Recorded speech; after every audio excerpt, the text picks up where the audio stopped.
deb Makkatulloh yo'liga jonim qurbon deb keldik. La ilaha illalloh Rabbim Rahmon deb keldik.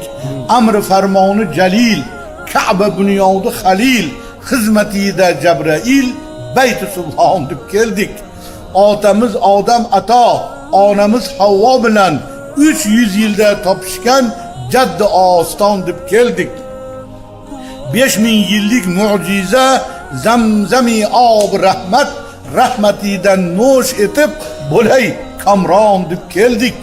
Ka'bani atrofida parvonidek charx urib, Hajarul Asvad o'pib bo'lay giryon deb keldik. Maqomi Ibrohimda o'qib namozi shukrin, yaratgan xoliqimga avf nuqson deb keldik.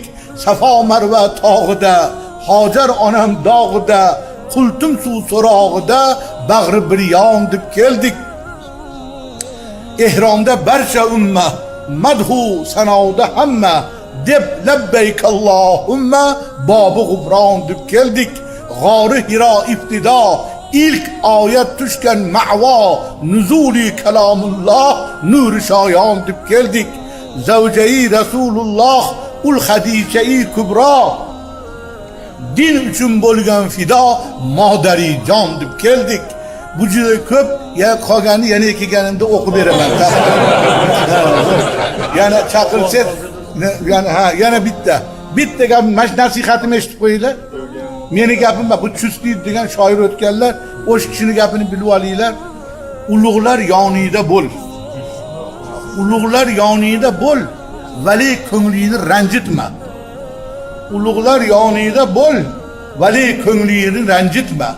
Asal ali asal bergay, agar chaqsa zahar bergay. O'sha zahar ham davo bo'ladi. Bildinglarmi? Olim ulamolarni asalarini zahari dori bo'lgandek, ulamolarni ham yana qaytarib o'taman. Ulug'lar yonida bo'l, vali ko'nglingni ranjitma. Nimaga? Asal ali asal bergay, agar chaqsa zahar bergay. O'sha zahar ham bizni tuzatadigan dori. Bildingmi? Bo'pti, bilgan bo'lsak. Alloh salomat bo'ling, xo'rak. Mana bitta she'r aytib bering. Ayting, hazratingiz bo'ling, ayting. Endi mushoira bo'lib ketdi bu yoq. Bo'lsin, bo'ling. Kelganlarga ertaga ziyorat bor ekan. Kecha kelganlarga ertaga ziyorat bor ekan. Tafsir ayting. Soyasida mayli o'tir. Yaproq sendan ranjimasin. Poklanib so'ng qabrga kir. Tuproq sendan ranjimasin. Havolanma qurisalar, to'g'ri so'zla so'rasalar, o'lsang kafan o'rasalar, matoq sendan ranjimasin. Oshig'ing ko'chgani mahal, dod desin kechganing mahal, suvdan ichganing mahal, buloq sendan ranjimasin. Mahbubi har mudom tik tur, dushmanga qarshi tetik tur, faqat rukuda egik tur, Halloq sendan ranjimasin. Soyasida mayli o'tir, yaproq sendan ranjimasin. Poklanib so'ng qabrga kir, tuproq sendan ranjimasin. Bu Mahbubi kim? Bilmadim, shu ham bir g'alatiroq odam. Mahbubul qulub degan bir Navoiyning asari bo'lardi. Sizdan yoni mahbub, biz ham bo'ldik bunga mahbub. Juda bitilibdi, bu juda asar xo'p. Buni ichida mazmun, mantiq, ma'no juda ko'p. Buning uchun buni tushunadigan bo'lish kerak.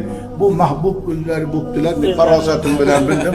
Xudoy taolo bu she'riyatda oyatlar, hadislar, ulug'lar rivoyatlari jamlangan. She'riyat shunday bir narsa bo'ladiki, 20 gektar yerda hosilni yigitni cho'pidagi qop-qora bor-u, o'shunchaga olib kelib qo'yadi. Ashuncha narsani, ash bitta atombomba portlab pachaqilib, bu she'rlar ham xuddi o'shunga o'xshagan bo'ladi.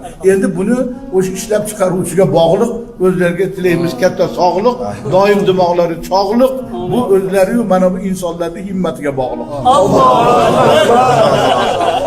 Toshkentga borganda bitta so'yasiz sog'liq. Ha, mayli.